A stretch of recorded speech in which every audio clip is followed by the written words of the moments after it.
Welcome to another episode of Chats with Clark. I'm the host, Joe Clark, and as you know, here at Chats with Clark, we don't do poppy intros, so we get straight to the point. Today I'm here with Sandor, Gyerman and Jared Anderson. Fellas, how we doing? Good. Number one podcast in all of Cleveland, Ohio. Chats with Clark, baby. I love it. Thank you. I appreciate it. Soon to be worldwide. I love it. So you both are guys that I grew up with, awesome, doing some awesome things too. So let me get a quick introduction. Jared Anderson, who are you? Who is Jared Anderson? Well, right now I'm with the one and only Joe Clark. It's an honor to be here. It's a beautiful day outside. I'm just happy to be alive. Yeah, I grew up in Strongsville, Ohio. We all did. Go Mustangs. I was diagnosed with type 1 diabetes when I was only 22 months old, so before my second birthday. Yeah, I kind of grew up thinking I was weird, I was different from the rest of my friends and my classmates, and that was a hurdle that I had to overcome at a very young age. I fell in love with the game of soccer, and I did everything that I could to become the best soccer player that I could be. I remember I'd be at my friend's house, and I'd go in the bathroom and do push-ups, or I'd be at a family party, I'd be all dressed up wearing a polo or something nice, or a sweater, and I'd go and do sit-ups in a back room, or, it was always on my mind to become the best soccer player that I could be, and that kind of drove me. I was able to break a couple records at Strongsville High School. I went on to Ohio State University, played soccer there for the fall, and I wanted to take my life a different path, and so I moved to Cleveland. Linked up with Gyerman here, and we'll touch on that in a little bit, but it'll kind of catch up to there, and we'll go from there. Yeah. I love it. That's amazing. I did not even know that about your the diabetes story. Yeah, it's great. my insulin pump. If you're listening to the podcast, you can't see it obviously, but here it is. I'll show Joe here. That's great. That's amazing. Like I feel like when you get something like that, that's kind of tough to wrap your head around right away. Like you learn how to overcome things. Yeah, I had to. It's the only way. Yeah. But I'm thankful. I was so young when I got it, so I don't really remember life before diabetes. So it's kind of something that's just been a part of my life since not day one, since I was 2, but since I was very young. So I'm kind of grateful that I don't know life because I can't compare what it was like before it because I was so young. So it's kind of a blessing in disguise that I got it at such a young age. And it's tremendous too. Like it shows such grit that you had to do so well with soccer and all those sorts of things. So thank you. Absolutely. And how about you, Sandor Gyerman? Sandor Gyerman. Yeah, sort of similar story to Jared. Different type of adversity though. Grew up in Strongsville, Ohio. My parents were immigrants, so they didn't speak the English language that well, but they were the hardest workers that I've ever met, and I think it's very important to find your why, what drives you, what gets you out of bed in the morning. And I remember my sophomore year in high school, I kind of found out what my why was, and it was my parents. They were the hardest workers. I saw my dad doing a lot of things that your average high school kid probably didn't see or experience, but it kind of got me going. And I remember as a sophomore in high school, I was like, you know what, I'm going to pay my parents back. I want to do something that they would be so proud of me for. And I started working hard at soccer. I was like, you know what, I'm going to become a professional soccer player. And I did everything that I could to reach that, and I ended up committing to play Division I soccer. And while I was there, I felt like I could be doing more than soccer. And my parents were proud. I know they were in the fans cheering me on, and they were my number one supporters. I wanted to do bigger, and I wanted to pay them back and give them a life that they've never really had. And I was always on the phone with Jared, and he was playing soccer at Ohio State, and like I said, I was playing soccer at Cleveland State. And we're like, you know what, let's start a business, let's do something cool, let's stop talking about it, and let's just do it. So Jared moved to Cleveland, he left Ohio State, and we moved in together. And at Cleveland State University, there was an engineering building.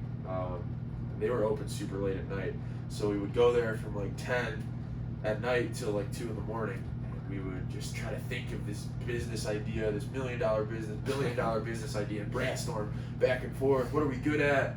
And we came to the conclusion that social media is what we're good at.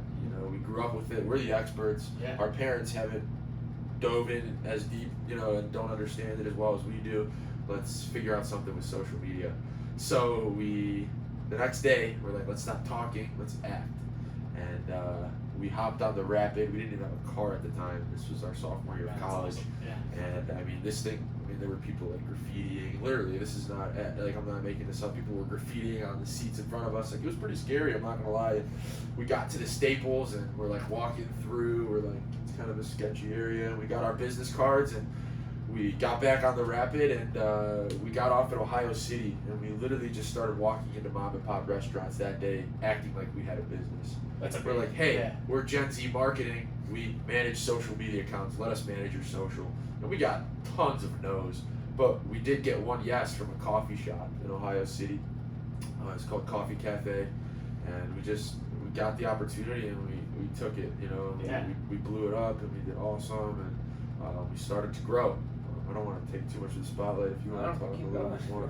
Yeah, so we were doing that. I don't know if you had any other questions. Dude, as well. keep going. Yeah. Man. So we like I said, we grew this page, and his buddies were talking, and we started to build a clientele.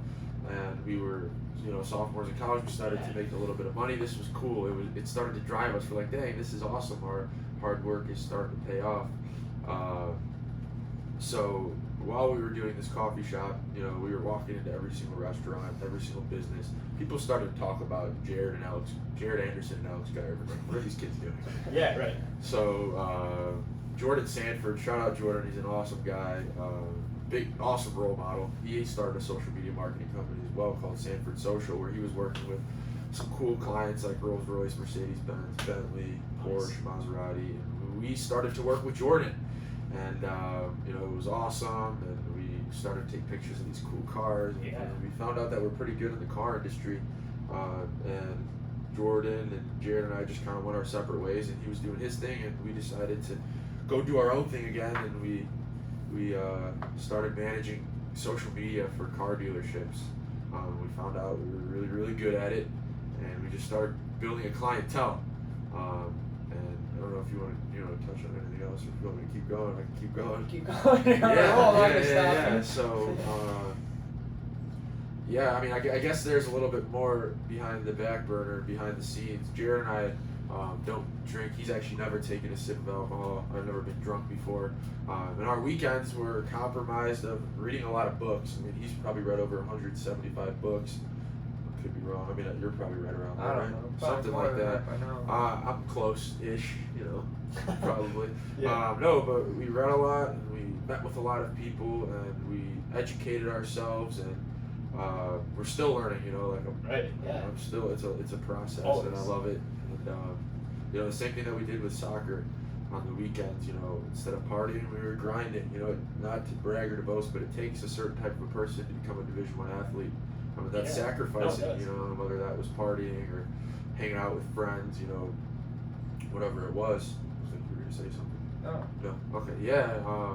So we just put that same drive from soccer into business, and we started to grow, and we also started public speaking as well.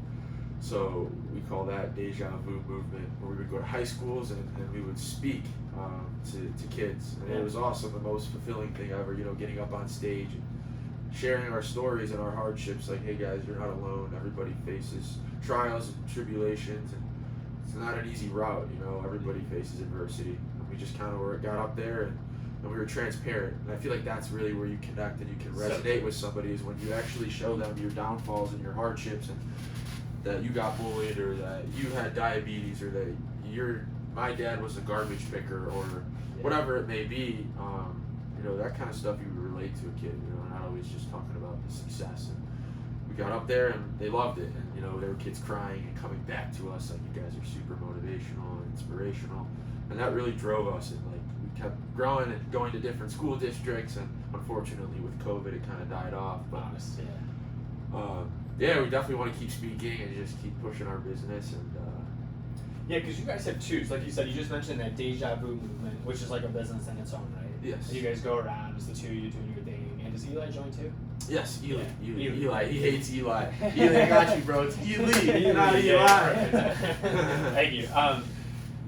And so tell us a little bit about that partnership too. So how did the three of you get to know each other? You can tell that story a little bit, or you, Jared, of course. Yeah, I can tell the story. If you want to tell it, you can tell it. Go ahead. All right, so I was, we were actually the first students to ever write an invoice to Cleveland State University. So we partnered with the university, Yeah. and we were doing some like a social media marketing campaign with them. Beautiful. And they were featuring this influencer with over 200,000 followers, Ely Magic. I'm like, dude, I want to get to know this person. You know, Yeah. he seems like a cool guy. Yeah, his magic's awesome. Yeah. So I was in the cafeteria at Cleveland State, and he comes walking in, and I was like, oh, I have to go up to him and introduce myself. So I, you know, gave him a big welcoming. Hey, what's up? I'm Alex Gyerman. I wanna do some business with you. You seem like a cool guy. And instantly we clicked. You know, like-minded individuals just resonate with each other, and you just like attract each other. I don't know, like, I mean, even with you, you can tell you're a driven guy. You're doing things. We just relate, and it was the same thing, that same chemistry, and we became best friends, and best friends ever since. And we, you know, started that business venture. That's what it's about. He had a little different story, and it was an awesome story. So we're like, let's compromise all these together.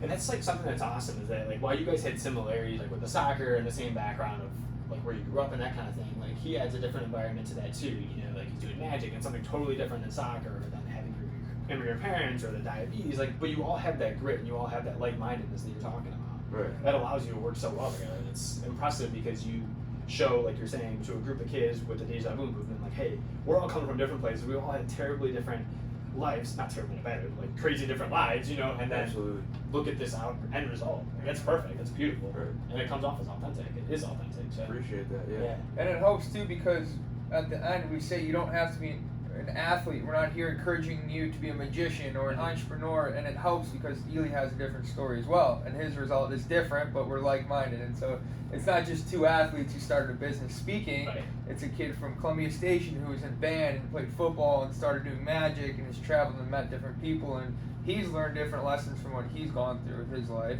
We've learned different lessons, so we're not there on stage saying, hey, go be a soccer player, go start a business, and do what we did. It helps kind of offer more hindsight into what he's done and what he's been able to accomplish as well. So you got to come check out one of our speeches one of these days. Dude, It's I'd fun love to. Yeah. I actually there. DM'd Joe about having him speak with us. Yeah. You know, I know That'd be you. I fun know you too, have yeah. a little public speaking journey here that you were trying. We're getting the same thing. I mean, it's hard when we're getting started and then the Yeah. world shuts down. It was Right. horrible timing on our part. That's unlucky. And I'm a firm believer that everything happens for a reason, though. Amen And there's to a that. reason why we're all here right now, and I Yeah. think we'll do something down the road. I'm For excited. sure. We're doing something right now, so I'm Yeah. excited to get it going. Yeah. It's just the beginning. 100%. Now, tell us a little bit about Andor. So your name's Sandor. You can talk Yes. about that. Maybe give us a little bit about the company, what you guys are doing now. What is Andor? Yeah. So Andor is a marketing company based in Rocky River, beautiful Rocky River, Ohio. We're at the headquarters right now. But we do things differently. And the way that I say that is I think Jared and I, again, not bragging or boasting, but I know we do things the right way. So I have a quick little story that I'm going to share about kind of building your house. Jared, I've told you this story a couple times. So let me tell you a little story. So there's a guy, he works for a company, and it's a house, they build houses, this company. And he works for the owner, obviously, and he builds these amazing houses. He's the best worker for the company, and the owner loves him, and he's been working for this company for 40 years, and the houses are just exceptional. And he was getting to the point where he wanted to retire, this 40-year-old, or this however old guy. He's like, you know what, I'm done building houses. But the owner said, hey man, I want you to build one more house for me. And the guy's like, you know what, I'm sorry, I'm done, I'm retired, I've built you tons of homes. And he's like, please, I need you to build this house. You're the best at your craft, like nobody can do it better. And he's like, you know what, fine. So the guy's like, I'll just build this house, and we'll just get it done, like take shortcuts, whatever, just get it done fast. And he built this house, and he took the shortcut, and he didn't build it the right way. And basically, the moral of the story is, the owner of the company said, hey man, this house is now yours. So the guy's like, man, I built this house, and it looks good on the outside, but on the inside it was built the wrong way, and it's just gonna crumble. So what I'm bringing to that is, I think the way that we're building Andor is doing it the right way and building these relationships with our clients, and doing the best work that we possibly can, and building this house the right way that will last, and this company's going to grow the right way, and we're going to build everlasting relationships and build a nice forefront, and it's going to be awesome, and it's going to blow up here pretty soon, I think. I like it. But you can talk more about the actual business. I just kind of wanted to share that. quickly. Anyone on YouTube too, just to interject really quickly, I'll put all the links to their social media and the company pages and all those sorts of things in the comments. So you can check that out, refer to those, and see what they're talking about in action. So Appreciate Sounds it. good. So it used to be Generation Z marketing, and we started off, as he said, with a coffee shop in Ohio City. And we were just like, hey, let us run your social media. I think it was only Instagram at the beginning. It wasn't even Facebook. It's just, let us run your Instagram page for 1 month, and then we'll chat. You can pay us if you want. You don't have to. We'll look at the numbers and the photos. And it kind of started as social media, and we still do social media management. So we'll go to a car dealership, for example, and take pictures and videos at the dealership. We'll take a car to Cleveland or to Crocker Park or wherever that may be, and so we'll take cool photos, we'll get people involved. Like today, for example, Milk and Honey were drinking their coffee, and we took a picture of coffee in front of a car, so it's a collaboration with their account, with our Instagram account, so that their followers will see our stuff. So doing stuff like that, where it's not just a picture of a car at a dealership, you could drive by that and see that, you know, it's a picture of a car in Cleveland in front of a restaurant or a coffee shop with people involved. And so just managing Facebook and Instagram accounts for clients, and then it's also a video production, content creation side of the business, where we'll go and create a commercial or create a hype video or an intense thriller 60-second video getting hype for a car dealership or a resort or whatever industry that might be where we're shooting the video. But that's kind of another side of the business as well as social media. So it started off as Generation Z marketing. And at the beginning of this year, we're kind of sick of that name, Gen Z Marketing. It's too standard. It's like Marketing Services LLC. Like we just thought it was like too generic. We and do so marketing.com. yeah, basically.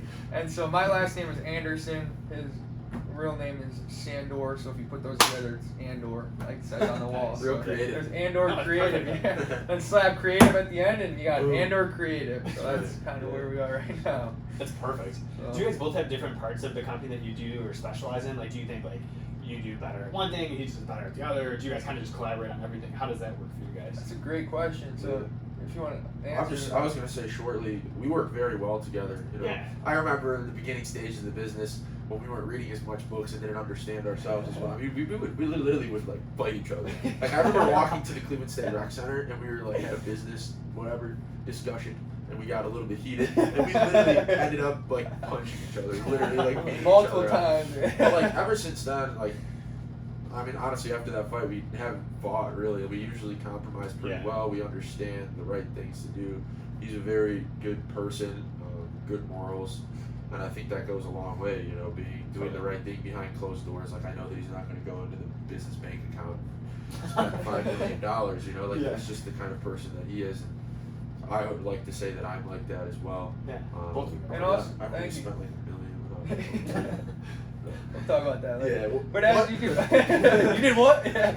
But as you can tell, Alex likes talking more, and he goes out and does a lot more, and I'm more of like the back end stuff. So like, if he missed talking about something, I'm here. I like comprehending stuff, and he's better, you know, breaking the ice and getting that introduction, and I like following up and having ideas ready and then kind of implementing them. So when you put those together, we got the icebreaker and we got the whatever I am, whatever you want to call me. I don't know. No, what that is, absolutely. Yeah, but- you got that analytical mind.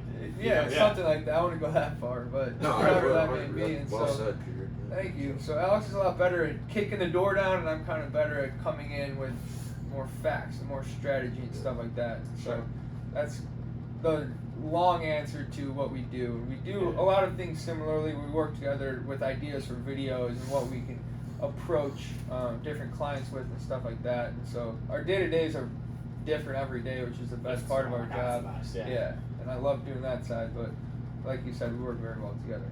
You guys want to touch on a couple of your clients and maybe talk about some of the recent projects you've been working on, whatever you can disclose in that regard. I mean, we'd love to hear about it. So. Yeah, so maybe a little learning experience for people out there. Don't use too many first names of people. No, I'm not saying. I'm just saying for somebody listening, if they, you know, this might help. The biggest thing and the most that I've learned is just going out and doing it and traveling. That has been huge. I mean, Jared, you can probably back me up on that. Just going out, like for example, in the past 3 months, we were in San Diego, California, San Francisco, California, Pismo Beach, California, Scottsdale, Arizona, Miami, just traveling and making videos for car dealerships. And you never know what you can learn and who you can run into. I mean, I remember being in San Francisco, we're on the beach, and I walked past Noah Beck, and I went up to him, and I had a conversation with Noah Beck, and I learned something from that. Or being at the Lamborghini of San Francisco and talking to the general manager there, and him yelling at me, saying, "Why are you disrespecting me by putting a peace sign up behind my head?" You know, I got a little ahead of myself, and you know, I thought I had this big ego, and it kind of grounded me. I'm like, you still have to respect human beings, you know. And that was a learning experience that I couldn't have learned sitting here in the office or sitting at your apartment playing Fortnite. I mean, you might be able to learn something from your friend on the mic, but you know, like, it's cool just going out and just sacrificing some of your money. I mean, we got paid for some of the videos we did on our behalf, but it really does, you know, like spending $1,000 to go travel is well worth it, because what you learn might be worth $1 million, you know. And you're spreading your outreach too, you know, like now you aren't just in Rocky River, Cleveland, Ohio, but you're in Scottsdale, you're in Miami, you're in San Francisco. Andor has touched that, so that's I mean, you're leaving your footprints quite literally in the sand. So. And as we were in San Francisco for an event shooting a video, we met somebody there who then paid us to create content while we were in San Diego the next day. And so it worked out where we met someone, and then we ended up getting a client out of that, just being out there. Yeah. And we could have called him, we could have emailed him 1,000,000 times, he probably never would have responded. But since we were out there doing it, when we were going there, we didn't plan on meeting some guy and then he would pay us to do this, that, or the other for content. And it just so happened that, you know, that's the kind of thing where you can never plan that. You can never, you know, oh yeah, when we're going to be in San Francisco, this guy's going to be there and we're going to meet him. And like, it doesn't, that stuff like that doesn't make sense until you're out there doing it. I like a quote where it's impossible to connect the dots looking forward, you can only connect them looking back.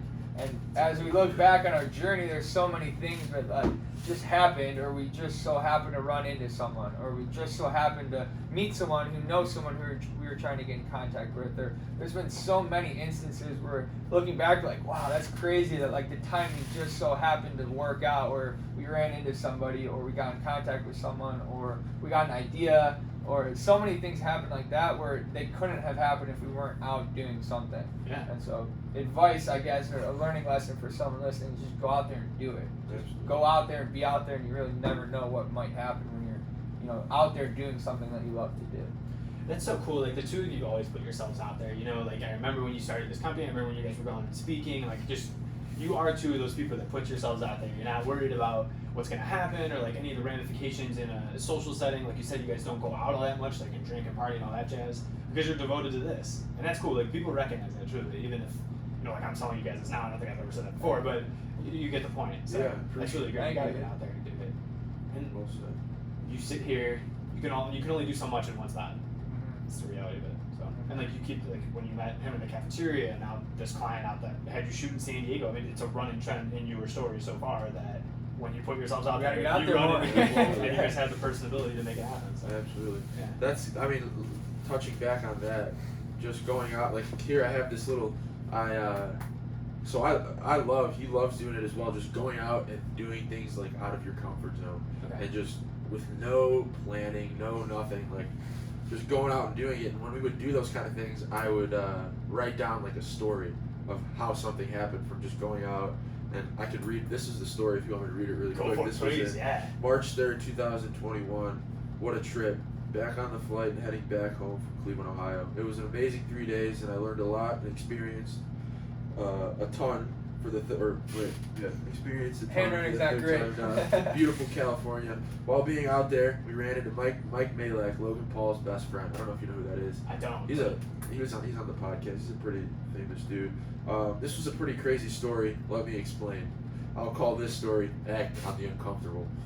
So we landed in California on a Sunday around 3 p.m., hopped in our rental car, and began to drive.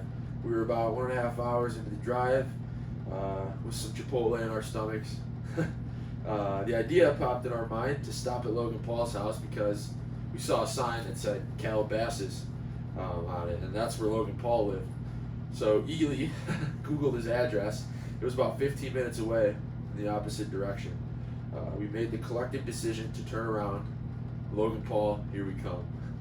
We came around the turn, and there was this 4x4 G-Wagon, jacked up, sitting out front. We did the uncomfortable. Ely and I walked up to the gate and waited.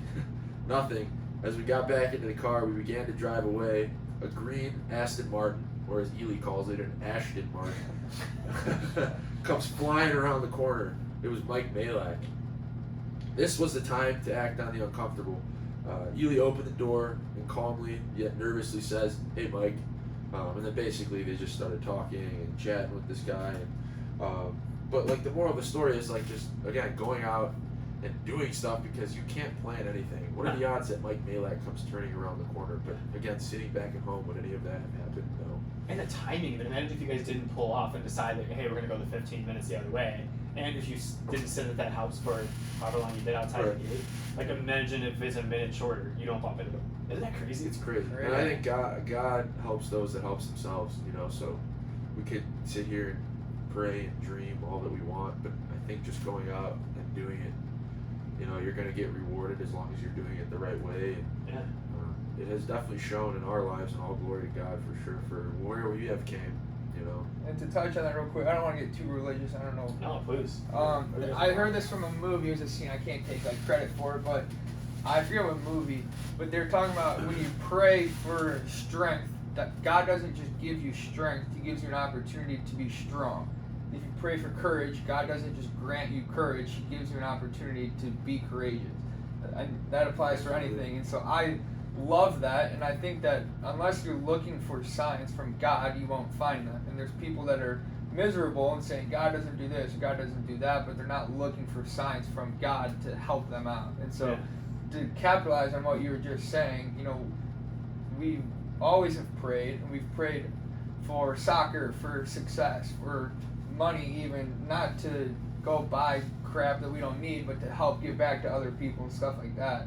And so I think that when we pray for, you know, to grow our business, God doesn't just write us a check for $1 million and mail it to our, you know, our business. He puts us in positions to meet people that can help us grow our business, or He gives us ideas that we can then implement that can help with business, and then they blow up, and then we get rewarded because we help them blow up, or stuff like that. And so I think just to capitalize that a lot of our prayers have been answered, but they haven't been answered for directly what we prayed for. It was for opportunities where kind of what God has blessed us with could kind of pay off. And so stuff like that I think has happened, and you wouldn't directly correlate it unless you're looking for that. And so luckily we've been able to kind of have that viewpoint where we're looking for it, and we're kind of keeping our eyes out from signs from God. But it's kind of you like, can look back and connect those dots. Exactly. Yeah. Exactly.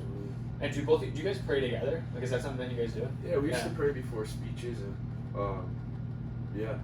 we all pray together for sure. I'd definitely say that. I mean, you too, Jared. I don't know if you second that, but I feel like our relationship with God has got stronger and stronger. And honestly, personally, I feel the closer that I am, and I even hear my friends talk about it that aren't religious, like when they're not reading the Bible as much or they're not as close, they feel that feeling of being lost or confused or maybe anxiety and honestly, this point in my life right now, I've been pretty close. I mean, I listen to a lot of podcasts when I'm driving instead of Lil Uzi Vert, like with Craig Groeschel. Jared can back me up on that sometimes.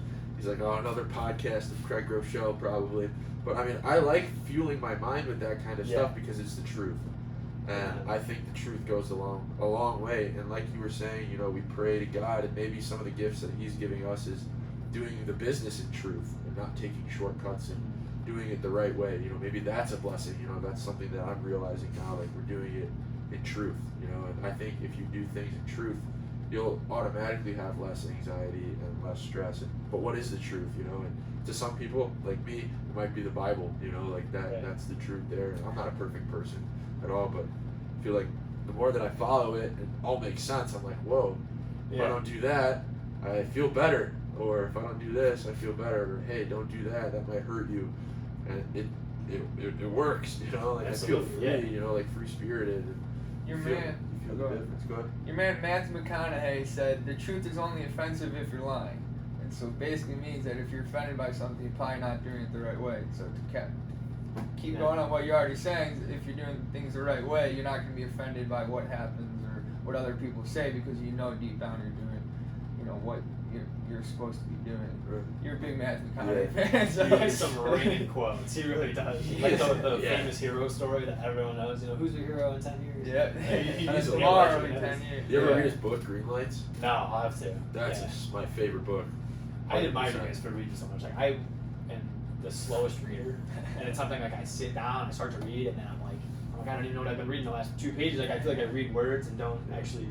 So it's a slow process for me. Props to Jared. He's the one that really got me into reading. I mean, I remember like what was it, sophomore year of college? You started reading maybe a little bit Freshman later. year of high I'd be like, but when you moved in with me, I'd be like sitting on my phone scrolling through Instagram. I'm like looking over, just like reading. I'm like, after a couple weeks, I was like, what is this Feels doing? so bad. I'm like, all right, maybe I'll pick up a couple books, and then I started reading it 5, 6, 7, 8 books deep.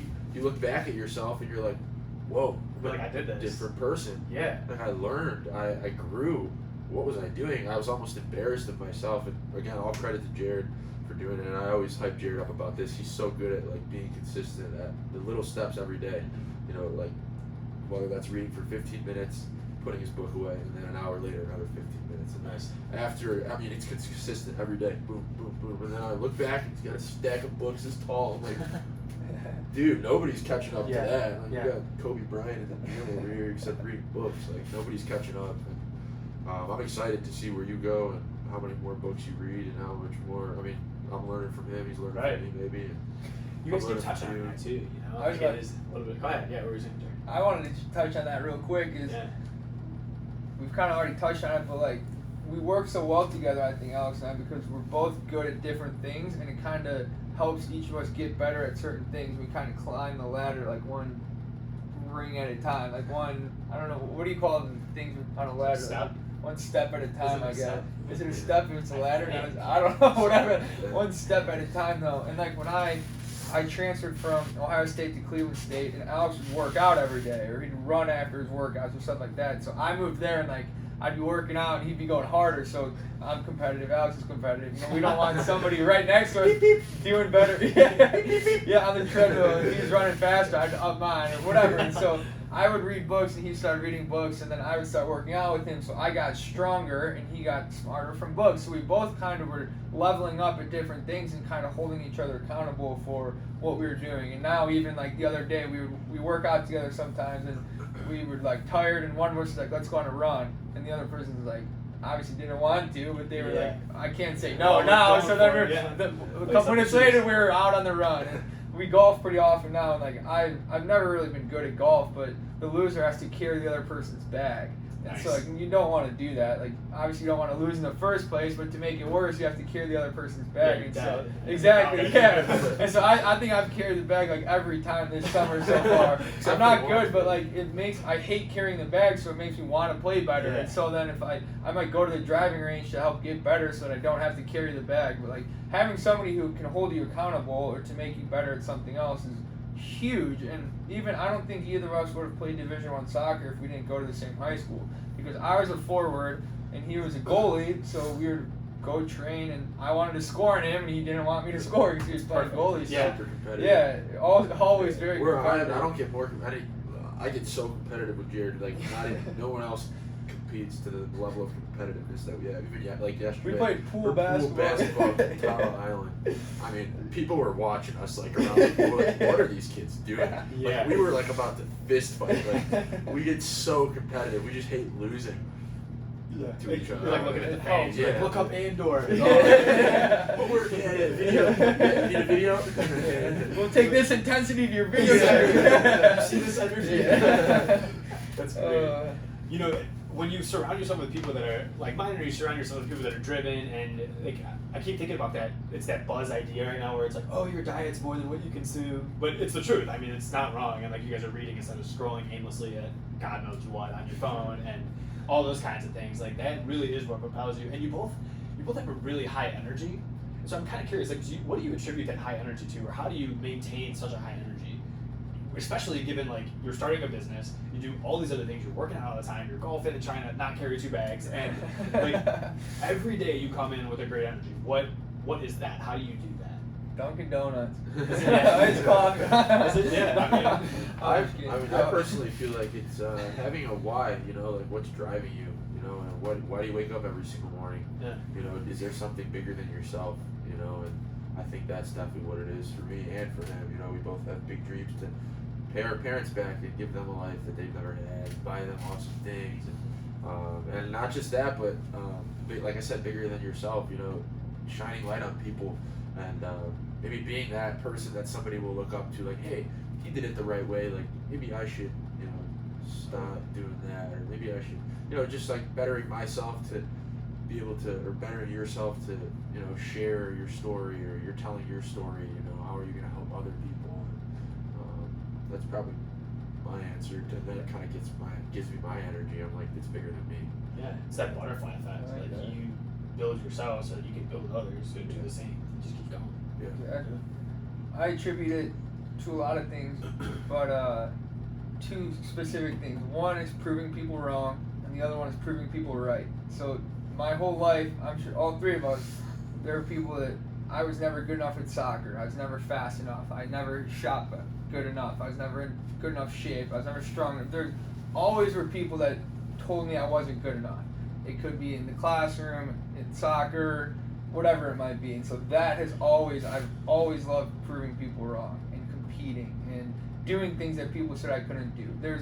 When I got to high school, there's no chance I could break a record. I would never start. I would never play. I would never score a goal on varsity. There was things that stuff like that when I would run, I would just play in my mind over and over, and I would just keep thinking about the people that doubted me, wanted me to fail, and then I would have to prove those people wrong. And there was always those kind of people. But then there's also the people that I wanted to prove right, and my family, and my close friends, and the people that always believed in me, and I never wanted to do something that would make them, you know, doubt me or doubt the support that they gave me or stuff like that. So kind of having those two things that I've always felt like I had like a fire burning inside of me.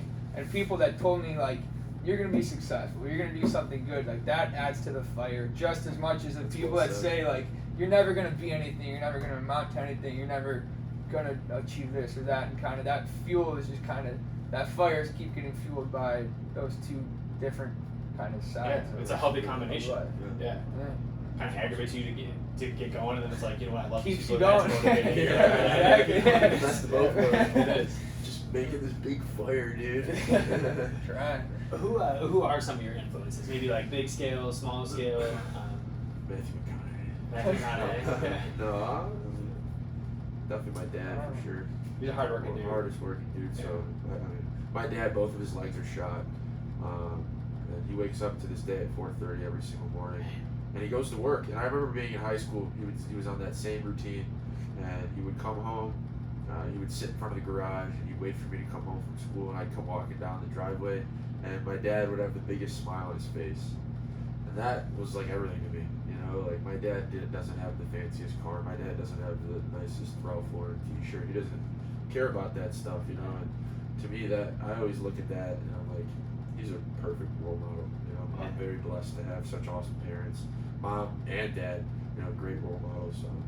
I mean, I've never seen my parents drunk before, so that's probably had an influence on me, you know, because I'm a big believer in lead by example, and my parents did exactly that. So definitely my parents, mom and dad. Hardworking, authentic, you know, you're seeing all that you're talking about it now. Yeah. So it's really special. Yeah. For sure. They're gonna enjoy hearing you talk about this, you know. I'm serious. I don't have like one specific person I look up to, or even a couple weeks ago, Alex was like, "Who do you look at for like fashion advice? Like, who do you like dress after?" Like, I don't know. Like, Bobby George. Know. Shout out Bobby George. You got his shirt tucked into his pants. No. I don't know. Like, my parents obviously are very good people. They do everything the right way. I'm very happy that I was raised the way that I was to do the right thing, no matter what like the circumstance is. That, and then also a lot of the people that we have worked with in the business world, even we've gotten pointers from them or seen how they treated their employees or the culture of certain brands and stuff like that. And I think that a lot of that has rubbed off on us. And if a company's doing things that we don't agree with, then knowing let's not do it like that. Let's do it our own way or do it better than that. And I don't know. I like taking I could have read the same book 200 times, but I would rather read 200 books and get something small from each one. And so I like kind of looking after a lot of different people so I can get a lot more perspectives and then kind of figure out who I want to learn from and take advice from. I wish I had like a couple of people that I could follow and like listen to and kind of do things the way that they did them, but I don't have anyone really specific like that. Yeah, but Yeah, maybe, I don't know. What can you pinpoint maybe one specific thing that you think you emulate from someone else that you've taken from an individual? That's a great question. And while you're thinking of that, like I agree with it. There's part of what inspires me with this podcast is just to hear other people's mindsets and the stories that go behind them. Because I think so often we lump into the little teaser for something I'll be coming out with, but like this idea of like either or, so we're either this or we're that. And I feel like society's going that way. And it's really a simplistic, underwhelming way of looking at the world because people are so complex. So we have a million and one experiences that influence the way we think, the way we do, why we do things the way we do. And we just in this 35 minutes so far, you guys have talked about 1,000 different things that have inspired you, and I hope you to do the things that you do and why you do them that way. And that's what like I love to hear about from people, because I think we can all again take little nuggets from individuals and infiltrate those into our own lives. So that's a really, I love that. You guys. Yeah. I'm gonna answer your question. I'm not gonna directly answer it. Personally, I am intrigued by people that are the best or one of the best at what they do, and it could be anything. So I just read Tom Brady's book. I think he's one of the best football players to ever exist. Yeah. I'm if you don't, you should probably turn off the pack. Exactly. LeBron James, he's one of the best basketball players ever. Kobe Bryant, Michael Jordan. I'm just intrigued by people that are great at what they do, and it could be anything. And I don't know, my parents obviously they've rubbed off on me by just doing the right thing, and no matter what that is. LeBron James is an elite athlete, and he does things the way that he does, and it's obviously attributed to a lot of his success. So Jeff Bezos, he's one of the richest people ever. He's done something that nobody else has done to equate to his level of success. So whatever that may be, I'm intrigued by the best at what that is, whatever they may be doing. Your open-mindedness with that is awesome, because think about the amount of people that we know that would be like, oh, Jeff Bezos, and then label him as whatever, and then not read the book. Like, oh, like there's so much to learn from this guy. I don't care if you hate the guy. Like, I'm not saying I love the guy, and you're not saying you love the guy or whatever, or you hate him one way or the other. It doesn't mean that. Like, you can take so much from him. The same thing, like, it's not like you said you're a basketball guy. You didn't even list a soccer player, and you're like, oh, yeah. LeBron. It's probably bad. No, but like seriously, you know what I mean? Like, Yeah. there's so much to learn from people. What do you think about the idea, like, we're intrigued by just the negativity? Like, we always are intrigued by, say, the Epsteins in the world. I mean, he's kind of a different story because he's just so mysterious, but just like innate badness, and people are drawn to that. You know, like you turn on the news and it's like shooting or like something so negative. Bad. It's like, yeah. Like, why do you think that is? They want to make money at the end of the day. Okay, It's just yeah. natural human tendency. Like, you know, people like to hear or just automatically tune into bad stuff. They want to. It's weird. I don't know if it's because people empathize with it. They're like, oh, I'm having bad. I'm having bad. I don't know what the answer is. I'm not gonna lie, but Yeah. I just think it's easy. It's easy to find bad in the world. It's easy to resonate with bad. It's easy to turn on your TV and watch something bad that happens. It's just, it's easy to be lazy. It's easy to just hang out. It's easy. I don't watch the news. I really don't. And honestly, like, I almost feel like if you did a test hypothetically on somebody that watched the news and didn't watch the news, I think that person would have more stress and anxiety. I haven't done that test, but I mean, think about it. If you're watching the news constantly, they're always flooding you with shooting here, shooting there. Like, even my mom's like, be careful downtown where you are. And I'm like, Mom, it's fine. Like, I'm just walking up, like, it's not, you know, it's because I don't watch the news. Right. You know, so I don't let it affect my mindset or what I'm doing. I just kind of go with the flow and don't stress about, you know, I mean, I don't know if that's good or bad. I do think though that there are certain news channels that are good. Do portray. I just don't want to lump news into one bad category. News bad, you know. Yeah. Like I do think there's good things that they show, and I don't want to Sure. completely write off the news. I think that there's good things, and they help promote good movements and changes in people and stuff like that as well. But there are some negative things that some news channels show, and that it's easier to show, and it can be bad to just flood your mind with bad things, obviously. But yeah. Yeah, it's real. It's like, it's crazy. Like, I couldn't imagine just ingesting all that. You know? Like I'm like you, Jared. I'm much more enthralled by like what Tom Brady has to say, because that's a dude that's had a lot of success in what he's done. So yeah. Exactly. No, I think it's just important what you're soaking up into your mind. I think it's very important. It's like eating a salad every day. You're probably gonna be healthier. Same thing with what you're taking into your brain. If you're listening to all sorts of bad stuff, you're probably gonna have an unhealthy mind. You know? Absolutely. No, totally. So we obviously just had that huge lockdown. You know, like we talked about it a little bit earlier, and not to beat a dead horse that everyone's heard about, but I want to alter the question. So we had the coronavirus lockdown, and that was a reality. So how did you find yourselves changing your business, altering your mindsets, doing different things to become successful or to grow during that time? Maybe individually or as a company. You want to take it or you want me to take it? Do you want to go first or second? Go ahead. Yeah. I think that coronavirus almost, people can take this back, it exposed certain parts of society. And so I remember thinking that if I was in high school right now, it would be like a good chance to get better at soccer while other people were just hanging out. And like, if I were younger, I know that I was like doing certain things during lockdown to like get better as an individual. But if I still played soccer, I know I'd be outside playing soccer, going on runs, working out, and like using that free time to get better as an athlete. And I was thinking like, I bet there's other people that are just hanging out or like using that time to watch movies and binge watch certain things and like eat bad food, you know, like hang out and like do, I don't know, to answer your question though, I remember reading a lot. We got a lot of ideas put together for marketing, and we knew that people were at home on their phone, and so social media was growing, and you know, the digital side of marketing was getting bigger and bigger, and so we actually got a couple more clients for social media during that time, and that helped because people were on their phone and they were watching TV, and when a commercial came on TV, they'd go on their phone and they'd be on Facebook or Instagram. And so a lot of companies and a lot of good marketers were airing commercials, but they were also doing social media marketing, and they would complement themselves because people would be at home on their phone more. So we kind of use that time to read more and learn more and get better, but to also get more clients and help the clients be on, you know, the digital marketing platforms more.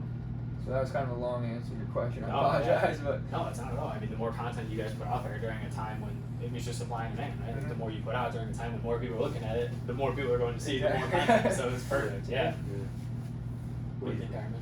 Same thing. I just think during it, our business kind of grew, and like you just said, with just depending on how people their filter on it, you know, whether that was a time for me to hang out, this is my time to just chill, which I guess there's nothing wrong with that either. Sure. Or, you know, there's a time to grow and to level up. You know, we have a lot of free time now. Let's do this thing.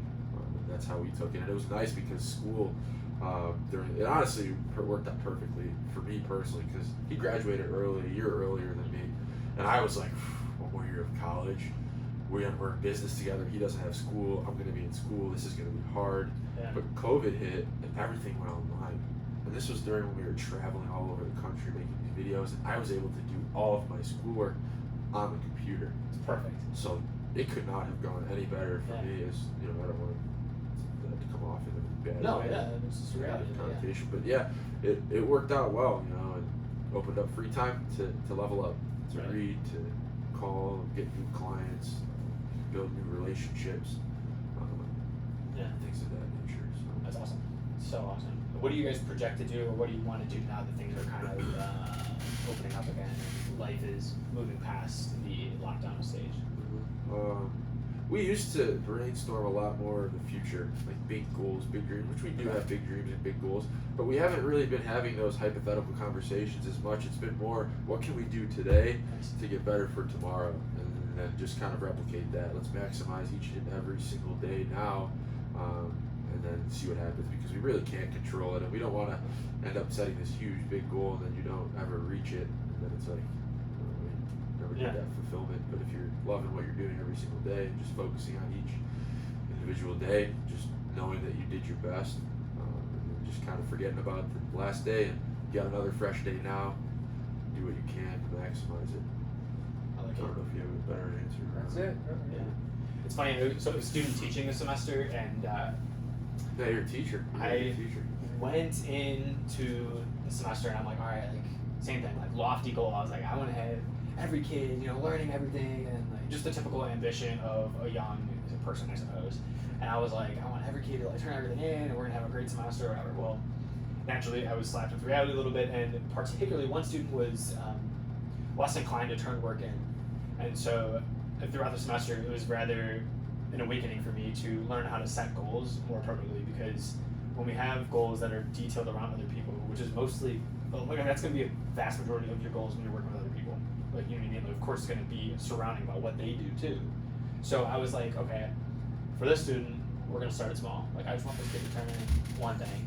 And if that kid turns in one thing, then we can move on, and hopefully that student can turn in another thing. And then it grows and grows and grows. And then you can set little stones along the way that are essentially lily pads to jump you into further goals, and you can work towards those big goals. So it was really that was one of the biggest learning experiences for me. It was like how to set a goal that is more concrete and directly influence towards the bigger picture, as opposed to just the big picture itself.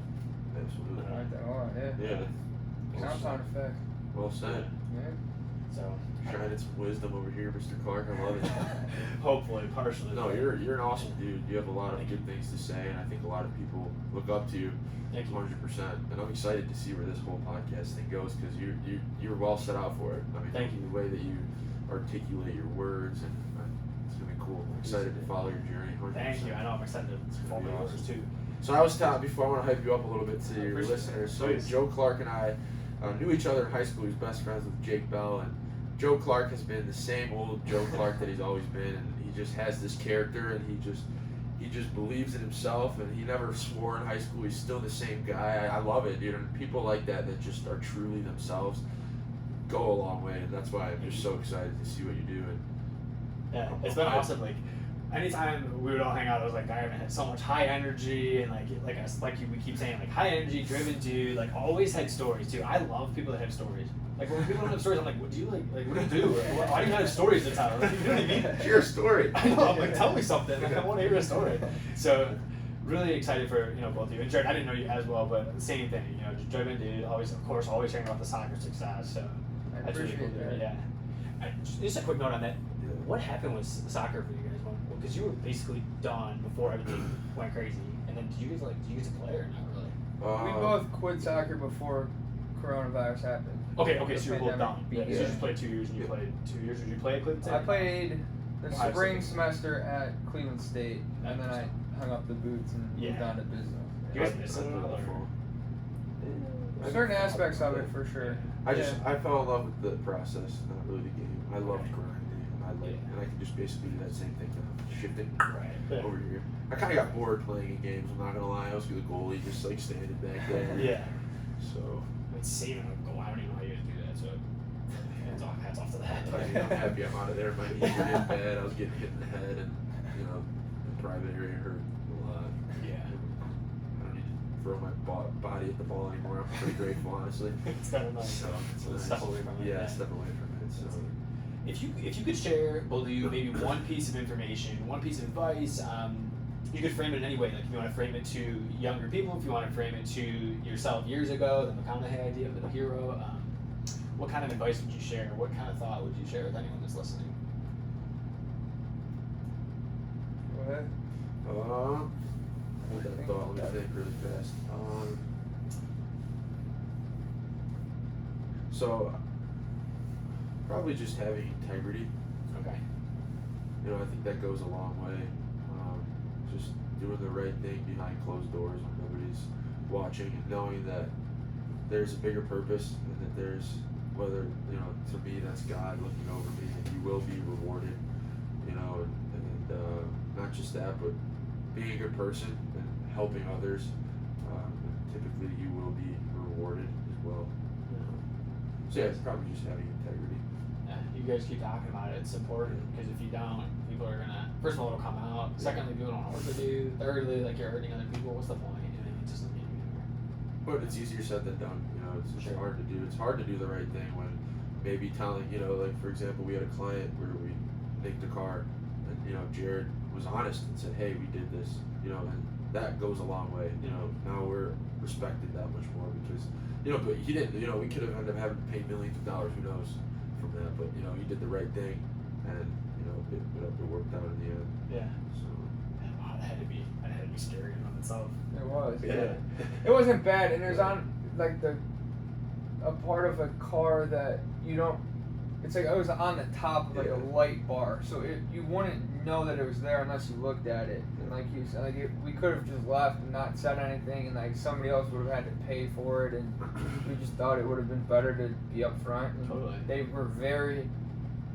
I give total kudos to how they reacted to the situation as well. They were very professional. They were very happy that we told them, and they respected us for telling them instead of shying away. And they were very, I don't know the right word, accepting and understanding of the situation, and that helped a lot too. So like that was a good sign that doing the right thing does like pay off. And I don't know, they're very cool about that.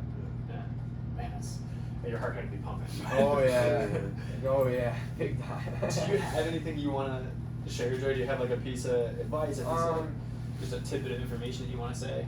Yeah, I would just say that, like, whatever life that people dream of living, it's achievable. And I'm not somebody who's making millions of dollars up, the best at what I do, yelling down, you follow your dreams, chase your dreams. Like, I'm somebody that's kind of in that journey right now, and I'm not that far from anybody else. And so I think it matters more from coming from someone like me who's kind of in that grind, in that journey right now, opposed to people that kind of make it and then are sharing their story or something like that. And so I think the hardest part is just getting started, just the beginning. Maybe it's reading 2 pages of a book or 10 pages or 1 chapter, or if reading books is something that somebody wants to do, just go buy a book and start reading it. It doesn't have to be the biggest 700-page book in the store. It can be a sports book, it could be a biography, it could be fiction, it could be whatever that is. Or maybe starting a business, just going and talking to somebody who owns a business or runs a business or something like that. Or just go do something that you're interested in, and you never know where it may take you. And if we never walked into that coffee shop, we never would have had a marketing business. If we never started kicking a soccer ball, we would never end up Division I athletes. We never knew where it was going to take us. We just kind of started, and the rest is history. And nobody knows the answer. None of the greats did. They just started doing it, and that's what it is. It's just the compound effect of doing every single little bit every day. And then if you start younger, you're probably going to be better off. Yeah. It takes me to that story. You guys have probably heard of Kobe Bryant. You guys heard all that? That dude was amazing with his mindset and his just attitude towards things. He had a little Joe Clark in him. You think so? Maybe I have a little bit of Joe Kobe Clark Bryant. spark in him. Yeah. Appreciate that. Yeah. I love, one story about him that's so cool was, what did you hear about his high school schedule, first of all? He would get up, go to school, practice, go to school, practice at lunch. He'd play. He's like, I play with the janitor sometimes. I play one-on-one with my coach, whatever. Then finish his day in school, practice, go home, eat dinner, do his homework, do it again. So he's practicing 3 times in the day. And he's like, I figured I did this in high school. I'm practicing 3 times a day. And then, just like you said, the compound effect. Then he's like, I realized people that are practicing 1 time a day, I'm going to be that much ahead of them, 3 times ahead of them in the same amount of time, year time. Right. Yeah. So, No kind one's of catching amazing. up. Yeah. And even what's interesting with Kobe Bryant is when he was a kid, he was right-handed, and he said that for the whole summer season he would really try to shoot and do things with his left hand to get better with his left hand. And he said there was one summer that he didn't score a single point, and he was just trying to get better with his left hand. And everybody else was playing better and performing better because they were using their strengths, but he was trying to build up his weaknesses. And so he kind of suffered through that one summer where he wasn't playing good, he wasn't shooting good, he wasn't scoring any points, but he was getting better with his left hand. And when the next year came around, he was better than everyone else because he could use his left hand and he could go both ways, while everyone else was only trying to improve on their strengths and not improving their weaknesses. So that's just another small story of Kobe Bryant, where he sacrificed that year to get better at his weaknesses, where everyone else was trying to improve on their strengths, and it obviously went far away. So crazy. I love just getting lost in that guy a little bit. He's something else. Yeah. There's the last Kobe Bryant story I have where he went up to, he was practicing before a game. I forget who they were playing, and They might have been at home. Might have been at Staples. Anyway, so he was practicing. Him and his trainer. He was practicing. Well, this guy walks in from the other team. Not a big name. I forget who this guy was. You know the story? Yeah. Shows up and he puts on shoes, starts practicing with his trainer down at the other end, whatever. So practicing. This guy said he practiced for 2 hours, something like that. Yeah. And then he's like, all right, so he unlaced. He's got to go to dinner and get ready for the the games the next day. And so he still hears the ball bouncing while he's unlacing his shoes. Sure enough, Kobe's still working. He's like, oh my god. So anyway, the guy leaves. Next day they play. Kobe drops 30 on him, something like that. After the game, he goes up to him. He's like, hey, Kobe, like why? Like you were practicing before I got there, and then you were still practicing when I left. And Kobe's like, yeah, I just wanted you to know, like you'll never outwork me. It's like, oh my god. You know what I mean? That kind of mindset it's powerful. Outwork people. Yeah. That's all it is. Just gotta outwork people. I don't know. It's easier said than done. So the last question I have for you guys. So I'm a big gratitude guy, and you guys both talked about it a little bit, but I really think that people who live grateful lives, who recognize the things in their life that are really good and like appreciates the struggle or the bad because of the growth that can come from it, tend to just be more productive, tend to be happier, tend to be more holistic people. What role do you think that gratitude plays in your life individually and then maybe collectively as a company, as Andor? Yeah, again, I think gratitude is more just like it's like a filter, like just an Instagram filter. You might think you look good in this picture with an Instagram filter on it, but then say you take that Instagram filter off, now you think you look bad. It's the same thing with like your perspective on life. Like you could wake up every single morning and put on the right filter or the wrong filter, and that will completely change your life, and how you view things. And I mean, this morning I could have easily woken up and said, man, I have to get up and go to this meeting. I have to get up and do this. Or no, it's I get to get up and I get to go do this meeting. I get to go do this. I'm grateful that I have this business. I'm grateful that I have this. And in anybody's life, like there's people out there that have way more than I do, and there's people out there that have way less than I do. But again, I think it's just the perspective, just being grateful for what you have. Again, like my dad, he doesn't have everything, but he's got the biggest smile on his face. He's got a good filter on. That's probably Awesome. my answer. Yeah, thank you. Yeah, and I think it's good to be grateful for what you currently have, and like be grateful for what you've been through, and no matter what somebody's story is, like you've had to gone through certain things, and just being grateful for what you do have. And I don't think that if you're grateful for what you have currently, you'll never be grateful for what you have. And you might make $1 million, have the nicest car, but if you're not grateful for what you had to do to get to where you're at or where you're going, it'll never catch up to you, and you'll never be grateful. And I think it's very important to be grateful for what you currently have. Be grateful for the beautiful day, the sun is shining, having the opportunity to wear shoes, and there's obviously people that don't have as much as we have, and just having gratitude for what you have. And I think that does play a very important role in every day-to-day life and business and everything. So it's a good question. It's a very good question. Thanks, yeah. It's very grounding. I think it's one of the most pivotal mindsets that we can have. So. Sure. What about you, Joe? I'm kind of curious to hear your answer. With gratitude? Yeah. Yeah, for me, I think... Because you're a very upbeat guy. You're very joyful. You have very good energy as well. Probably more energy than both of us combined, honestly. I don't know about that. But yeah, I want to hear it. I'm seriously so. trying some life. Yeah.